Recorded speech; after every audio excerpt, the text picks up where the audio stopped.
Brian dan Sally mengenyam pendidikan yang baik. Mereka bertemu dan akhirnya menikah. Mereka memiliki pekerjaan yang baik. Brian memiliki jabatan tinggi di sebuah perusahaan multinasional, berpenghasilan besar, mendapat fasilitas dari kantor berupa mobil dan rumah. Mereka sangat menikmati hidup. Sering nongkrong bersama di coffee shop sepulang kantor, nonton di bioskop, mampu membeli baju dan tas yang matching, dan pergi berlibur sesekali. Tapi kenyataan sebenarnya tidaklah demikian. Utang kartu kredit mereka terus menumpuk tak berujung. Setiap akhir bulan merasa kehabisan uang. Mereka memiliki barang-barang bagus, tetapi tabungan masa depan kacau balau.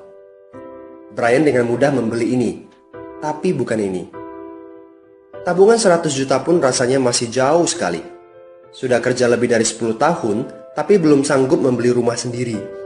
Masih tinggal di rumah milik kantor dan mengendarai mobil milik kantor. Tanpa disadari, keluarga ini menggali lubang kemiskinan. Keuangan mereka hanya cukup untuk membiayai kehidupan keluarga saat ini. Mereka harus terus bekerja untuk menghasilkan uang. Pertanyaan yang paling ditakutkan adalah bagaimana jika mereka sudah tua, kemampuan bekerja sudah menurun, atau salah satu anggota keluarga terdiagnosa penyakit serius yang membutuhkan biaya yang sangat besar.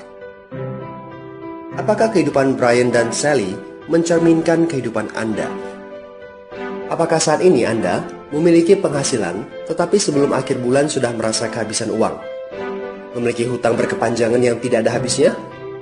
Memiliki barang-barang bagus tetapi khawatir karena tidak punya tabungan? Memiliki hidup yang berkecukupan tetapi khawatir tidak mampu menyekolahkan anak-anak dengan baik? Memiliki rumah tinggal, tetapi berkemungkinan besar harus menjual rumah bagus ini karena tidak punya dana pensiun?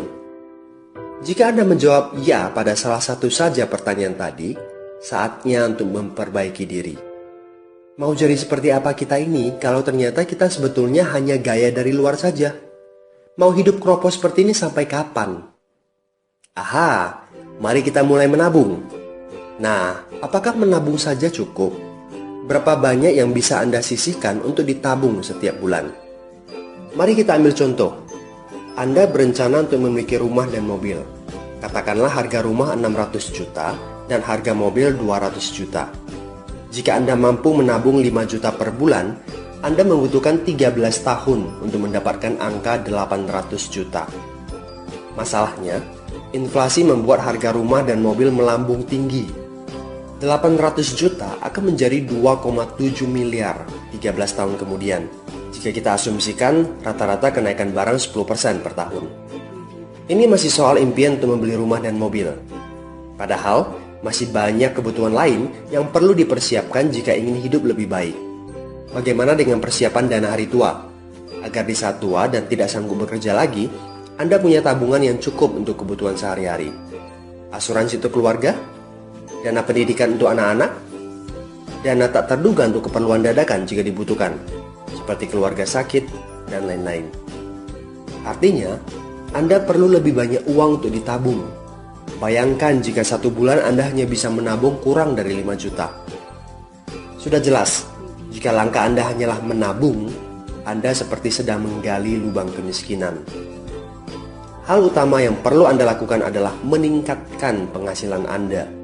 Anda mungkin bertanya bagaimana saya bisa melakukan itu dengan segala kesibukan yang saya miliki sekarang. Apakah saya bisa tetap mencari income tambahan di luar sana tanpa mengganggu pekerjaan utama saya?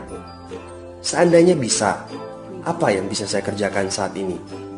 Nah, langkah pertama yang perlu Anda lakukan saat ini adalah menghubungi teman yang menunjukkan video ini kepada Anda. Dia punya akses untuk jawaban dari pertanyaan Anda. Informasi. Itu yang Anda butuhkan saat ini. Terbukalah. Seperti parasut, pikiran hanya dapat bekerja saat terbuka. So, segera hubungi teman Anda dan dapatkan video informasi berikutnya.